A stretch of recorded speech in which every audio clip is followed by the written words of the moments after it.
My watch says it's 9 o'clock. So I'm going to start with art while we're clicking more people in. Grow your food. Grow your food. Plant more trees. Plant more trees. Bike to work. Bike to work. Keep some bees. Start a time bank. Join a land trust. Turn your compost. Ride the bus. Be the change. Be the change. Be a solution. Regeneration. Revolution. Raise a child. Raise a child. Get a vision. Get a vision. Live simple lives. Learn ancient wisdom. Reparation. Reparations for colonization. Stop racial discrimination. Be the change. Be the change. Be a solution. Regeneration. Revolution. People power. People power. Open space. Open space. Community is our saving grace. Local action. State demands. Healthy soil access to lands. Be the change. Be the change. Be a solution. Regeneration. Revolution. Game changers. Game changers. Fire keepers. Fire keepers. Monkey wrenchers. Faith leapers. Come together. Unified. We must change or we will die. Be the change. Be the change. Be a solution. Regeneration. Revolution. Be the change. Be a solution. Regeneration. Revolution. All right, welcome everybody. Starting with art. In lieu of a land acknowledgement, we're going to hear from Chief Don Stevens about land access. Kwekwe Nidomba. Hello, friends. I'd like to thank the People's Assembly for having me speak today about land access. As you know, land access is very important resources for our people for thousands of years. I mean, it was our grocery store. It was how we sustained our lives. But when Europeans entered these shores, they would come upon our lands that we were allowing to repopulate with the resources as we moved around the state of Vermont. And they thought that they were abandoned. They thought that they were no longer being used by Native people. So they moved in, and their concept of land was ownership, and we were more about stewardship because we shared the land with the animals and the trees, and we all lived in harmony. But lots of times other people like Europeans, they look at things as ownership, where everything within this boundary is mine. And when I use that up, then I look for more for resources. So because the land was taken from us, and that was our livelihood, that was our homes, that was our grocery stores, it made it hard to survive and live.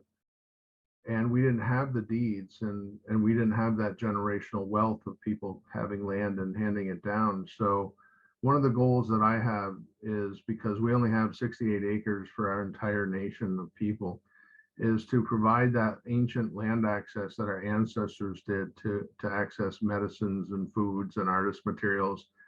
So if you went to our website, abanakitribe.org, under partnerships, you'll notice all of the different land access that I have negotiated with different landowners, the state of Vermont, and different people, so we can continue to practice our cultural heritage as if our ancestors did, as we always have, to help survive from the wildlife and the natural bounty of our food sources. So I'm asking that you consider allowing us to have access to your lands, to gather the natural foods and the nuts and the berries and the leeks and the wild things that grow on your land, and also that we make baskets or other type things out of, and our medicines. So I would hope you would consider access. if you ever find it, in your realm of planning, to maybe even extend pass access and go into easements. We have some people that do land easements for us, so we can never be removed and always have access to it. And those easements follow the land, and or deeding the land if you, as part of your living, your wills, your planning, to maybe gift some land back to our people so we can never be removed from that land again. So I want to thank you and say Willowini for giving the time to listen and to consider providing us access in any manner that you feel that you can do. Adio. Nanawalmazi, Olibokani. All right, welcome everybody. You heard Chief Don Stevens's request, and here in Cabot, I'm going to be taking up a petition to grant permission to the Abenaki on our town forest for medicine, arts, and food. That's one of the possibilities with the revolution. It's not the only one, and town meetings really aren't the only one. We've seen a lot of proposals come forward that aren't about town meeting, and we're going to hear all about them this morning. The way the day will be structured is we're going to hear 6 proposals in addition to my little introductory one from a bunch of you, and we're going to break out into 2 breakout groups, 2 sets of breakout groups. So the first set of breakout groups will be the Regenerative Economy Bill, the Town Climate Action Plans, and Grassroots Learning in Community Schools. Assuming that the leader of that gets here. They're not here yet, but I think they will be. And the second set will be the Everytown Project, local citizens assemblies, and Proposition 0. I believe you all should be able to select your breakout rooms. If you don't have the current version of Zoom, you might have trouble, in which case you'll just tell me and I'll put you where you want to go. So first we'll hear from Brian Sheena and Jack about the Regenerative Economy Bill. Brian, you there? You got to unmute yourself and turn your video on. Thank you for the news flash. So let's see. I'm a fan of natural lighting, so I don't know how this is going to go. I might have to like get closer to a window. It's exceptionally dark. So hi, I'm Brian Sheena. I'm going to speak a little bit about the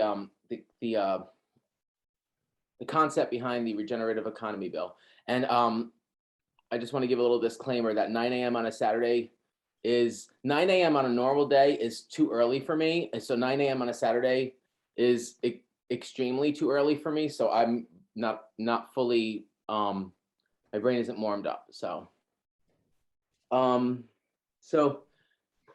Regenerative Economy Bill, what it does is it calls for the creation of regional people's assemblies to develop regional regenerative economy plans that would engage the community in an assessment of the strengths of each region of our state and identify the unique challenges and needs of the region, and then make a plan to strategically invest in creating circular economies in regions and between regions, and to look at how to create a regenerative way of life, not just in the economy, but in every system of our society.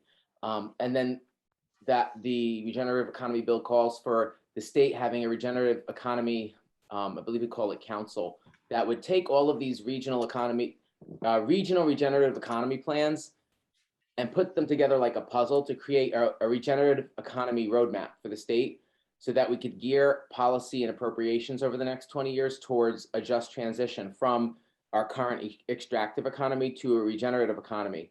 So that's the gist of that bill. So what it does is it seeks to create, it seeks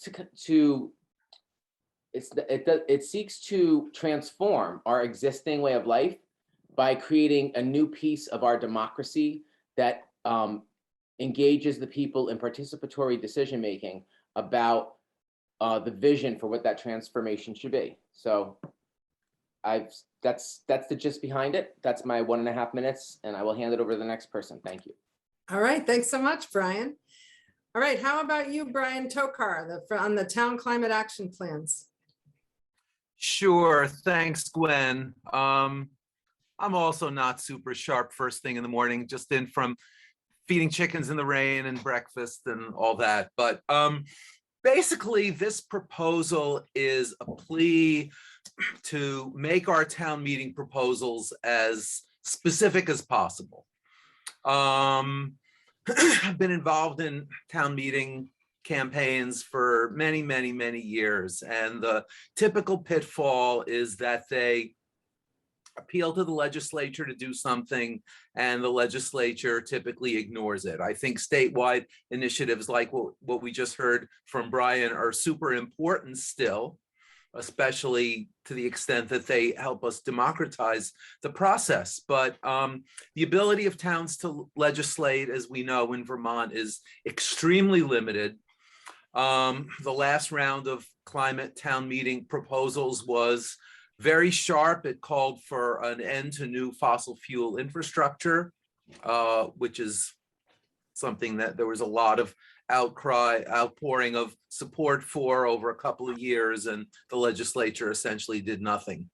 So the model, or the example that this proposal draws on, is a document from the town of Hartford. And for those of you who don't know, Hartford is actually quite a large town that includes White River Junction and Quechee and 2 other major villages. So they have a lot of resources. They brought in a consultant. They did a 150-page detailed breakdown of what the town could do.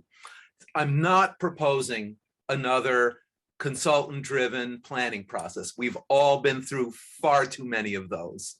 What I'm proposing is that we bring to our town meetings as specific a proposal as possible. And we can use the Hartford document as a guideline. In the proposal that I've posted that you can all read, I listed a number of specific points, about 8 or 10 of them, 8 of them, from the Hartford plan that are things that towns can do, given the ability to raise funds and resources and staffing and all of that. But the main message, again, is to go into our town meeting cycle with an idea to be as specific as possible about what our towns can do to make tangible steps to address the climate emergency. In Hartford, they have a specific timeline to achieve carbon neutrality for the town, a shorter timeline for their actual town operations and municipal infrastructure, a pledge to be just and equitable and responsive to the needs of vulnerable populations. I think those are important guidelines. But the main message is let's try to be specific and get our towns to take tangible steps. Thank you. Great, thanks so much, Brian. So next, we'll hear from you, Garrett, about the grassroots learning, and we're combining you with Kathleen Kessen's Community Schools initiative. So go ahead. All right, thank you. Luckily, I'm sharp as a tack in the morning. Sharp as a tack, you heard it. So I'll be brief because I'm new to this space. This is just something I've been considering and working on. It's just the idea of, like, in one word, kind of reinforcements as a word. So thinking about who even has access to life-sustaining services, even time to come to online events or classes like these. And thinking about how we could orient ourselves in a way to help or to offer aid to people who don't have access to these spaces, or don't have access to, I'll say, the most leisure currently. So even one thing I'm thinking about, I love the idea of time banks. So if we could direct labor, whether this is student labor or even folks lacking access to employment, towards people who are either grieving or have suffered an injury or a death in the family, or even just people who are overworked or overstressed, as a way of just gaining our legitimacy as a movement that really cares for life and cares for people as well. I think just even focusing on, just briefly, providing certain services that alleviate stress, such as structural weatherization or rodent prevention for homes, perhaps laundry or grocery shopping assistance, and then maybe light house cleaning and trash removal upon request. So these basic things I think are just basic services that we as a movement or as people advocating for on town meeting as one idea could really hope to cycle labor to alleviate these stresses for people as we advocate for a regenerative, caring economy. So yeah, I just am generally just interested in people's thoughts around this idea, and also people who have general expertise as service members like carpenters, housekeepers, farmers, people who know how to prepare food, nurses, coaches, and teachers. So yeah, summarizing with that, just loving to put this into the space. Thank you for letting me speak. Yeah, thanks, Garrett. It sounds a lot like what you're talking about is mutual aid too, which is a movement all on its own that we're supporting. So those are the first three breakout rooms. Now what I'm going to do is break out into these rooms and we'll come back for the following. Can we hear from Kathleen? Oh, okay, sorry. Yeah, Kathleen, go ahead. Okay, I'll be brief. The Community Schools Initiative is a parallel proposal to Brian's proposal for a regenerative economy and ecology. And it is a 50-page blueprint, a plan for bringing the educational system into alignment with the values and proposals of the regenerative work that we're doing. And I will say that the legislature has just passed community schools legislation, allowing for the funding of a number of pilot sites.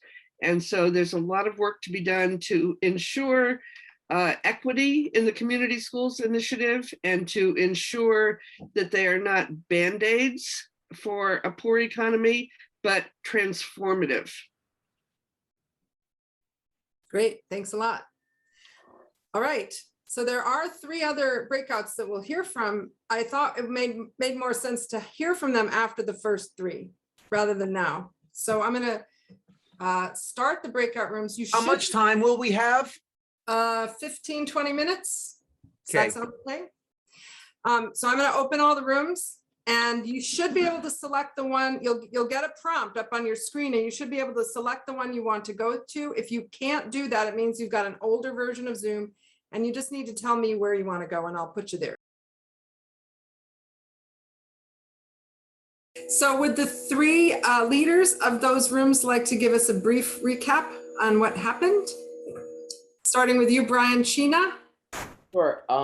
Brief recap is we talked about how do we present the concept of people's assemblies in a regenerative economy to our neighbors and other community members in venues like town meeting day, and recognizing that there's a wide range of understanding of what different terms mean, but that ultimately we might be able to help people understand the concept with some examples of the benefits of what this plan has to offer. And so some of the ideas I quickly jotted down was that trying to help people see how we can enhance the functioning of democracy and strengthen the power of the people through people's assemblies, and how people's assemblies could be part of solving some of our problems like supply chain issues, waste management issues, and workforce crisis that we're facing. And near the end, someone mentioned, we might get pushback from the free market. And I think, we could also show people how we actually don't have a free market, that the economy we have is a reaction to policy. It's not free. Like it's that way, it's been built that way. And so we can build something different. That's my little add to what was to that piece about the free market. So I think that's just generally what came out of it is we want a venue. I think the last question that was cut off was sort of like, how do we follow up on this? How do we work together moving forward to plan for the advocacy of this idea? And so I'm hoping that we can make a plan by the end of the meeting today to have some follow-up, whether it be meetings and then eventually some organizing, public education and stuff like that. Thank you. Great, thanks, Brian. All right, Brian Tokar, you want to go next? Sure. We just had 3 of us, so we spent most of the time talking about what's happening in our individual towns. In Randolph, a lot of interest in renewable energy, maybe specifically around a low-income housing development. In Barnet, something around land access and also supporting an ongoing mutual aid initiative in town that's attracted support from a very wide political spectrum. In East Montpelier, trying to get a dormant energy committee going again and pushing them to come up with some proposals. We talked a little bit about the equity language and how that's sometimes perceived as an obstacle to moving forward quickly, and the ways in which we can't move forward in a meaningful way unless we take the equity language seriously and incorporate that in what we do. The last thought that somebody had just as we were being cut off that I think is an interesting proposal moving forward is that over the next couple of months, we have some spaces around this larger group where folks can get together and work together on actually drafting language. Great, thanks. All right, Garrett or Kathleen, who wants to do the report back from your group? Kathleen, I don't know if Yeah. you'd care to, you might give a better summary.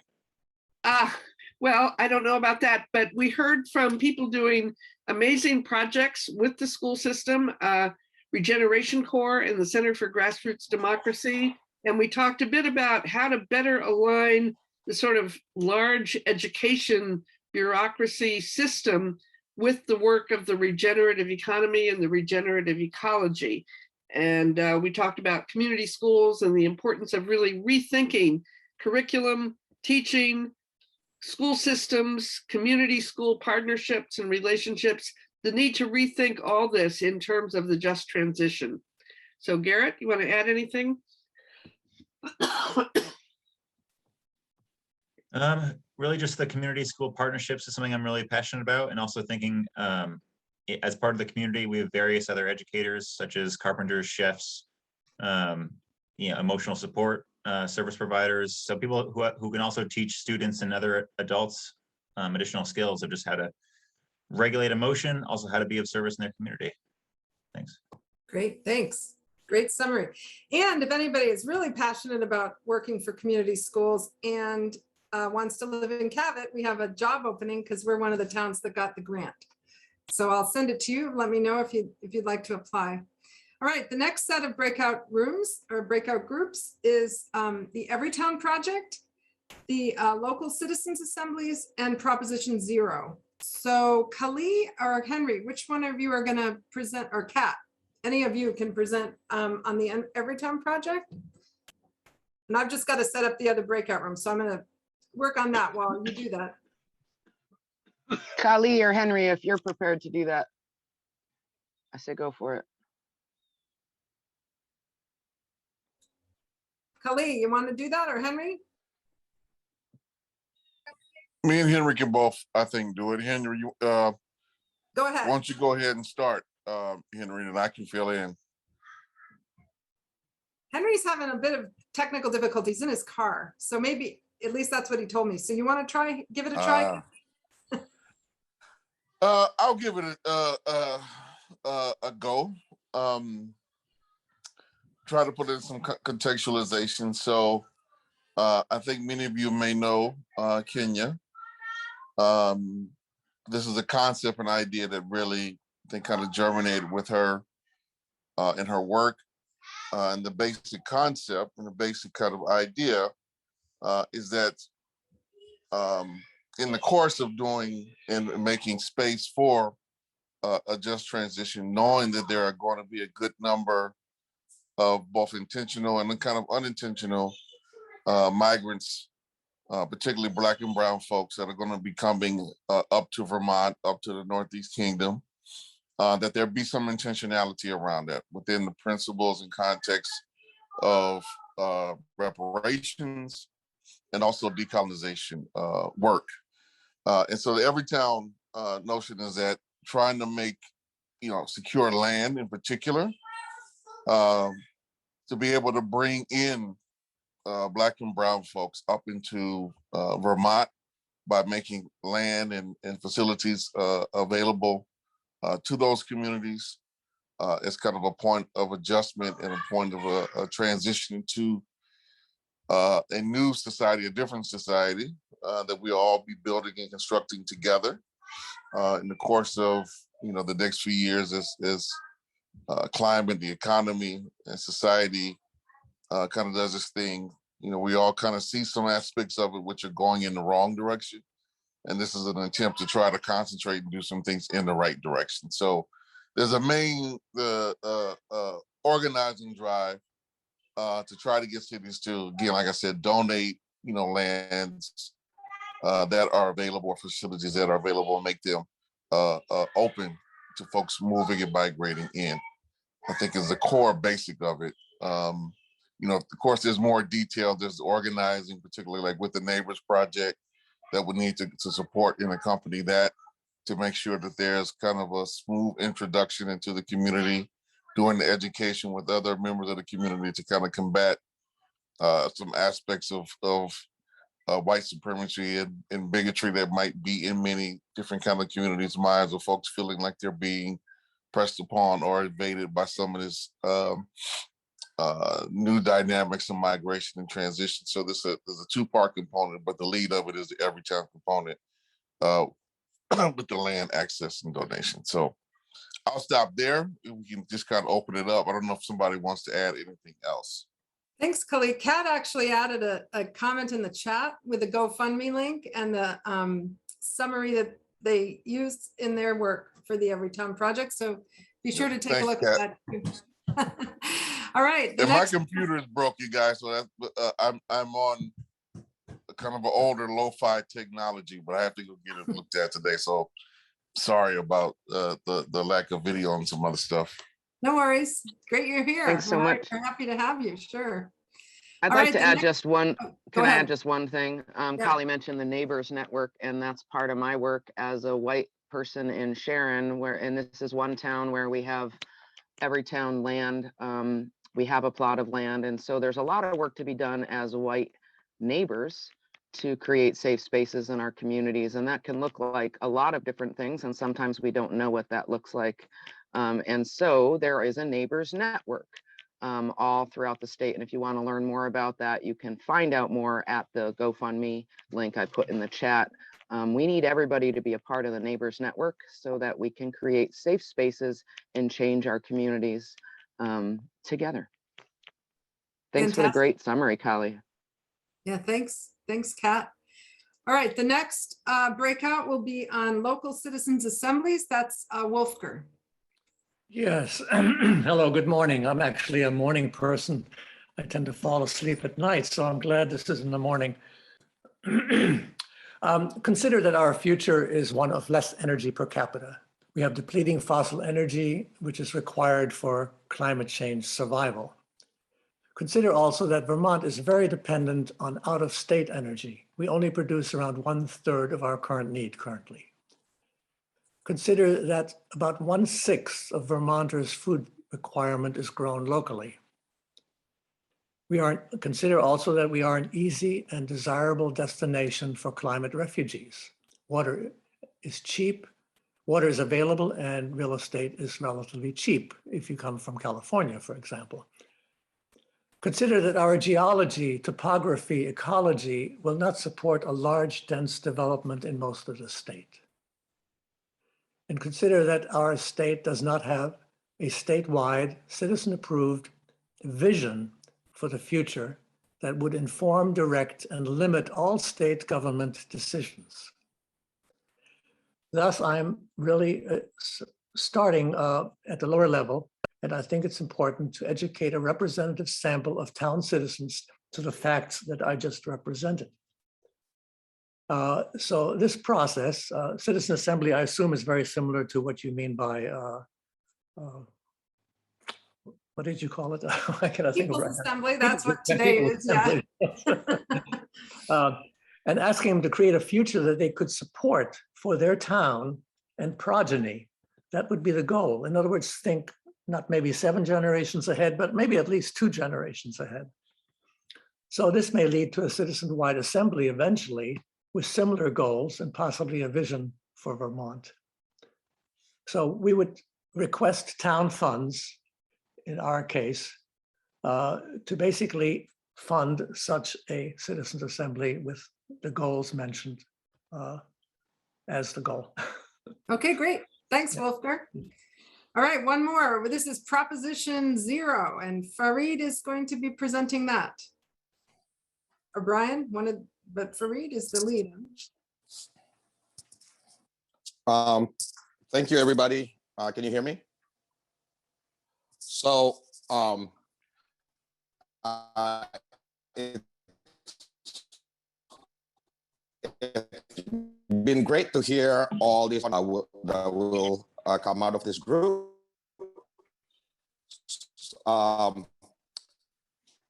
What I want to talk about, and any of this actually happened. You know, we're talking about like Vermont, and we're talking about also our own municipalities. Now, the Vermont Constitution, now like these policies can become rules, like it can become, or these proposals can become policies. And the Vermont Constitution provides ways to do that. And so far we've been very focused on what the legislature can do and like how they're going to be you know, persuaded to enact some or all of these policies. But there's another way to translate proposals into policy in Vermont, and the Constitution provides for, and most Vermont municipalities have this. There's the referendum, the repeal referendum, which will let people to repeal a policy that's been passed by a legislative body. So say your city council has made a decision to sell your telecommunications company that's very valuable. So in most towns in Vermont, the people can actually like gather petitions, and there's a threshold of 5% of eligible voters. So once you get signatures from 500 or 5% of the voters, you can then put that the ballot. So it has to buy the whole. And there's also the initiative process, which is when there's actually a proposal that the people come up with, such as the ones that you all are proposing. So the same threshold is usually set 5% of the eligible voters, and it will then be usually in most towns, once you have enough signatures, it will be presented to the city council or town council, and they will have the option to either adopt the idea, or if they fail to do that, then the proposal automatically goes to be voted on by the electorate, by everybody. So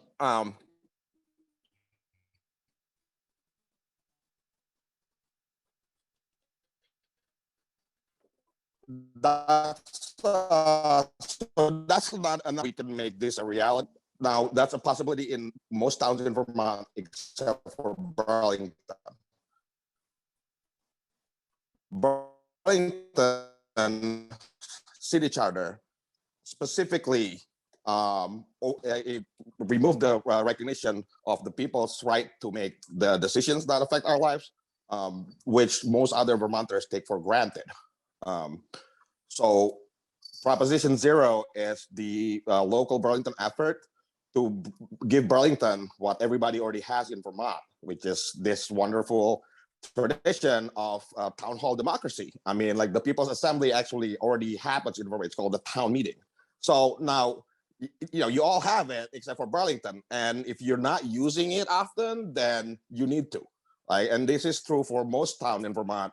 You get together with like 5% of the people, and some ideas, like some of the ideas that I heard are very popular. Like, so if it's something is popular, it's a good idea.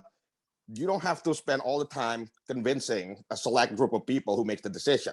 Like we also have the power to pass all these proposals by majority rule, by direct democracy. So that's what Proposition Zero is about. It's about bringing it to Burlington, and it's also about other towns like start using this process more. We need to direct democracy is alive. It's not. It's just barely alive. But so we need to revive it and make it so that is how we make decisions in our life, right? With the participation, not just engagement, but participation of everybody who's going to be affected by all these decisions being made. Thank you. Thanks so much, Farid. All right. Those are your three choices for the next set of breakout rooms. We have the Everytown Project in one, Proposition Zero in another, and a local citizens assembly in another. I'm going to open the breakout rooms. We'll do another 15, 20 minutes in there, and then we'll be doing a report back here. So, Gwen, yeah. could you also just remind me who the facilitators are for each of the Okay, great. breakout rooms? In Everytown, that's being shared by Cully and Henry. If he managed to get in on the phone, I've got to put him in the breakout room, and Kat, I think, is going to Everytown. Is that right, Kat? All right, Proposition Zero is Farid and Brian Chena, and the local citizens assembly is Wolfgar Schneider. All right. So I'll open all the rooms, and if you can choose them yourself, do, and otherwise I'll help you get there. All right, we want to do some quick recaps of what was discussed in the breakout rooms. Let's start with Farid and Brian and Proposition Zero.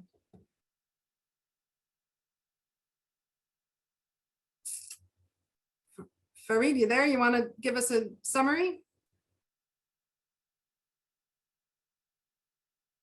You're muted.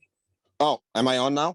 You're on now. Great. Oh, so our breakout talk about it's pretty Burlington specific, but we want to give Burlington what everybody else already has, and it being the largest city in Vermont. It's one reaction that Jack had, and which also is the reaction I get from everybody, is that really Burlington doesn't have this process. So it's kind of a no, it kind of got put on pause when the pandemic hit. So we need 3,000 signatures to put this on the ballot next March. We have 600, but that's only with one volunteer doing part-time and many volunteers doing once or twice.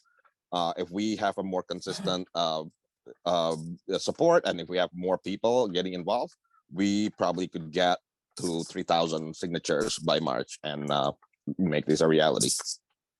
Great, thanks a lot. All right, now in Wolfgar's group, I think there was a consensus that it was pretty close to what the regenerative economy bill was, and there wasn't a lot of interest in doing it on the local level. How about the Everytown Project? Who wants to report back from that?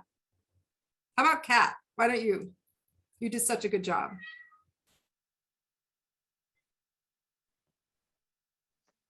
Okay, caught me off guard. Sorry about that. The Everytown Project. So we shared there's some text that's coming out from the Everytown Project about how to promote the project currently. And that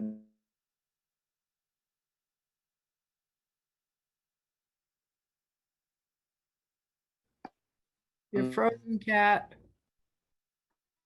am I still frozen? No, you're back. Am I back? Yeah, maybe you should turn I'm off. going to turn my video off. Okay, can you hear me now? Yep. All right. Okay, so there was a lot of discussion about how to promote the Everytown Project. And we shared that the best way to do that is through the Neighbors Network, or to use the materials that Everytown have provided already, which is a 1-page PDF, a 3-page PDF, and a GoFundMe link where you can learn more about the Everytown Project. It's really important that the project moves slow at the pace of relationships and trust. And the Neighbors Network is really the best way to do the work of creating safe spaces to have the conversation about Everytown.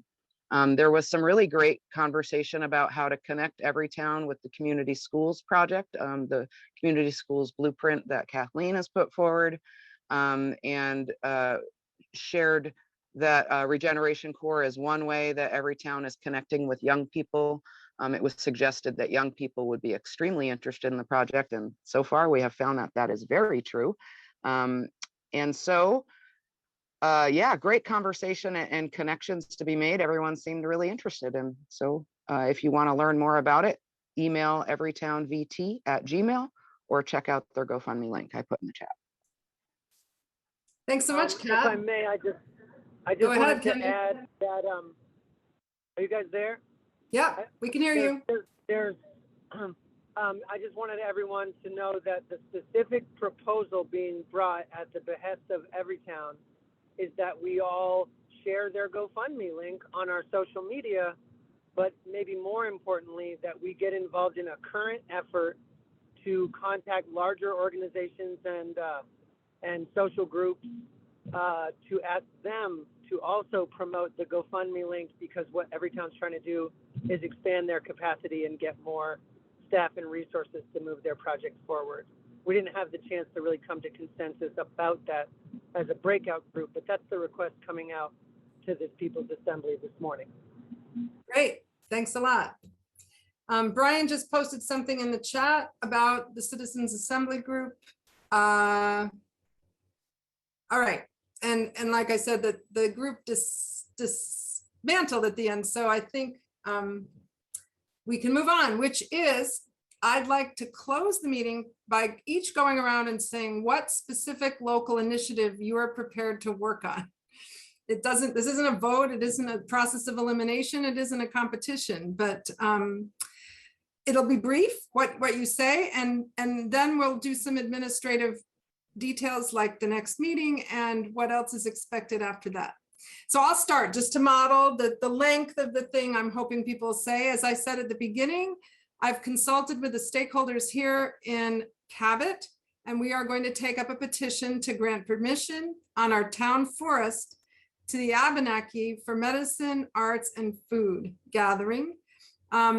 Permission is one level and easement is another, and we haven't decisively concluded which of those we're going to pursue at this point, but the Abenaki are very interested in having this type of permission on public lands all over the state. They already have it on state lands, but they have to go through a fairly complex permit process when they go to harvest things. And so having more on local town lands would be useful for them. So how about I'll call on people and that's how we'll move around. And I'll call on Kathleen next. I will continue to try to get the community schools blueprint distributed widely. And I'm really interested in working with anybody in this group on specific projects if they see ways that those can intersect. So. Thank you. Okay, Arnold, how about you? I will be meeting with Nick Richardson of the Vermont Land Trust and Gay Symington of the High Metals Fund, both who live in Jericho, to see if we can add, join our minds and thoughts to developing a land access program connected with Everytown for the Jericho Underhill area, and again be back in touch with you, especially Kathleen and others, as far as trying to bring in youth to that conversation. Great. Thanks, Arnold. Fantastic. How about you, Jack?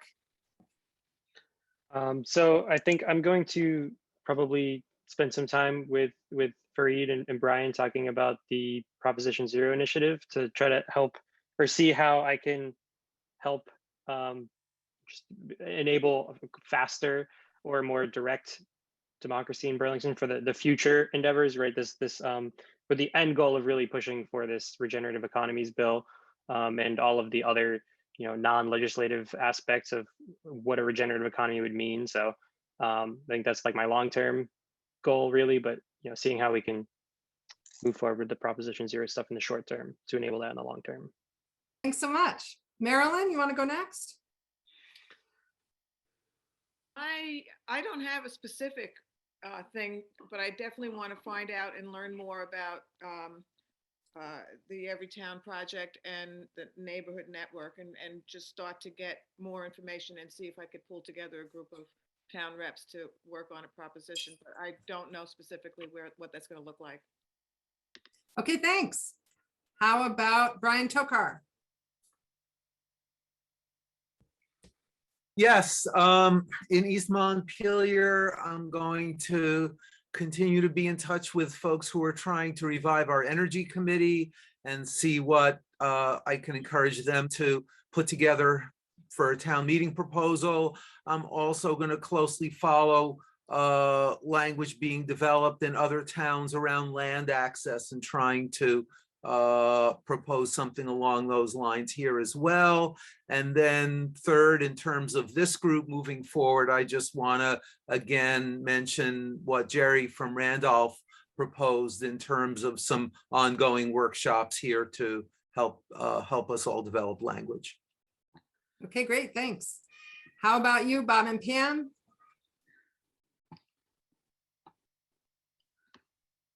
Well, we've been mostly involved in local food production and, encouraging some kind of independence as far as, food supplies being disrupted, how much can we produce locally. So I think the Everytown Project and making that accessible to BIPOC people is probably blends the best with what we've been working on. So yeah, that's pretty much what we're gonna. And okay, sorry.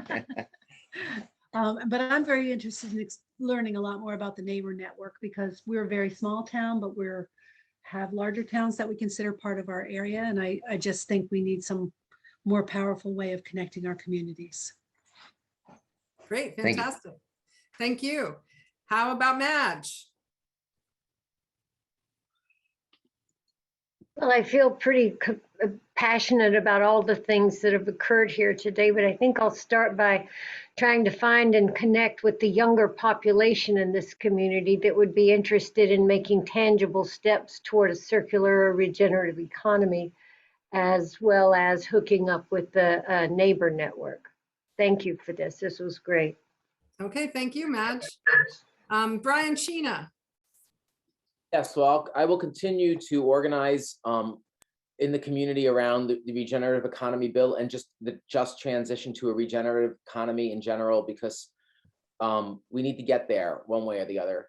And so I'm going to continue doing that. And I will continue working with Fareed on Proposition 0 in Burlington. I also work with Everytown and have collaborated with Everytown on legislation, and plan to continue working with Everytown on legislation. But also, not only that, but also we've been talking about ways of like getting some land in the old North End. So trying to like do some more work with Everytown on that piece. And last but not least, working on mutual aid in general, like with the People's Kitchen and Is Good, Isham Street Gardening, and other optimistic doings, that these are examples of like neighbor networks. And ultimately we need to link together all of these different kinds of mutual aid and collaborate and build relationships between each other, because then anytime someone has a need, we can help meet it. And the last thing I want to say is that for those of you in the Randolph area, I'm going to be on a radio show at 11. It's WCVR North Country 1320 with Jay Hooper, and he is having me come on to talk about these issues, about specifically the intersection between the social determinants of health, mutual aid, public safety, and a regenerative economy. So if anyone is in that area, tune in at 11. Thank you. Thank you, Brian. All right, Grace. Thanks, Gwen. So I have been focusing on what would be feasible to get buy-in from the majority of people in my town of Barnet, which is very conservative. And in particular, the local food and support for farmers is pretty high here. And so I want to talk to more people, especially those who are the conservative old guard in the town, and get their blessing on whatever idea along that line seems like it has legs. So that's my plan for the next couple of months, and I will definitely join the neighbors network as well. Okay, fantastic. How about you, Garrett? All right. Well, I'm excited to join the fundraising effort for the Everytown Project, getting in touch with those larger organizations, contacting to join the Neighbors Project or the Neighbors Network, and also then just learning more about Kathleen's blueprint, the community schools blueprint. Thanks. All right. Kat, you're next on my screen. Okay, hopefully I don't freeze. I am so grateful for all of you and all the work that you're doing. This has been really informative, and I'm most interested in how we continuously strengthen the very intelligent social mycelium that we have all over our state and in all of these projects. We're all working on the same thing, and we're stronger together. So I'm really interested in helping those tendrils connect. And that's the work that I'll continue doing through the Neighbors Network and through Generation Core and Vermont Healthy Soils Coalition, and a lot of the other community building work that I enjoy doing. All right. Thanks so much. Thank you. Wolfgar. I think a one-day town meeting is not the venue where you create a vision for the future. So I will be working at the Charlotte level to create a citizens assembly together with Sustainable Charlotte to create that vision for our town. All righty, thanks. Matt, you're in Charlotte too. What? Yeah, I think over the next couple of months, I'm mostly going to be doing my teaching. And just in that work, there are so many students at UVM and elsewhere who are really receptive to this work. So one of the courses, especially, I'm focusing on just transitions as the framing for the course. And so I just see that as an opportunity to connect what's happening on the ground to what's happening with the students. So I'd be excited to make more of those connections and bring some of this work into the classroom and vice versa. And more generally, organizing around the just transitions framework. I mean, there's so much good work already happening, and I find that to be especially powerful. Otherwise, just really tangibly helping Kathleen and others with the education piece. I hope to continue to support Brian and others in the regenerative economy bill, and connect with Kat and others with the Regeneration Core and the Neighbor Network. Far out. Great, thank you. How about Fareed?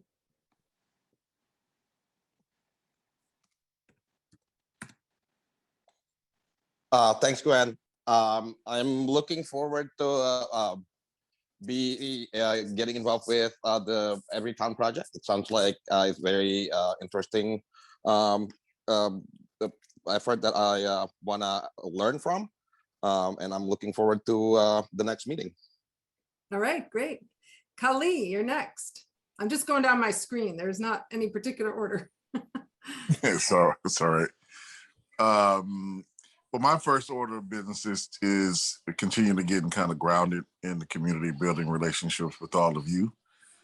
First and foremost, and primary amongst that is continuing to, get situated within the ISE, Institute for Social Ecology, and the Center for Grassroots Organizing in terms of doing organizing work there. And supporting Everytown in terms of kind of concentrated campaign work coming from this call will be Everytown and learning a little bit more about the regenerative economy work and figuring out tangible ways to support that. So yeah, that's the basics for me. Thanks a Can lot. I mention something, Gwen? Sure, sure. That Kali has designed and is implementing a great lecture series through the Institute for Social Ecology on racial justice. So I would encourage people to visit the website of the Institute for Social Ecology and check out some of those lectures. Great, thanks so much. And last but certainly not least, Henry, are you still there? Can you tell us what you're going to focus on? Yeah, I'm here. Last night I went and bought some hay from a farmer who said, damn, I wish there was some way I could use this 200 acres to be part of regenerative agriculture.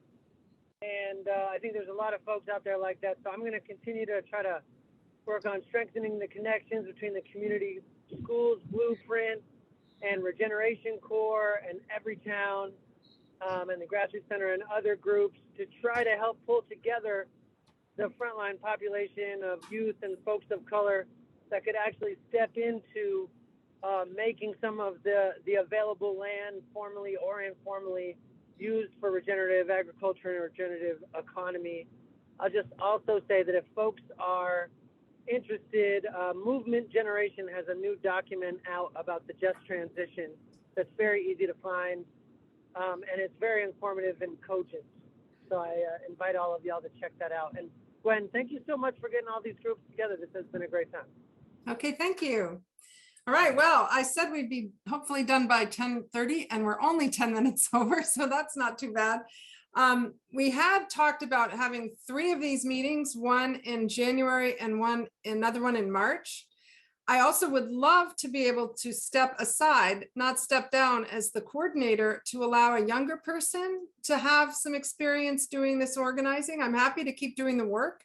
I just need help. And I also would think we need more young people involved. So I'd welcome your suggestions for people who would, either they're students, they could be one of you, but to help me with this organizing work. I'll be in touch over email about dates coming up. I had proposed January 22nd or 29th as our next meeting. I'm not sure that really works. So let's maybe have a conversation on email about when to meet again, if and when to meet again, I suppose.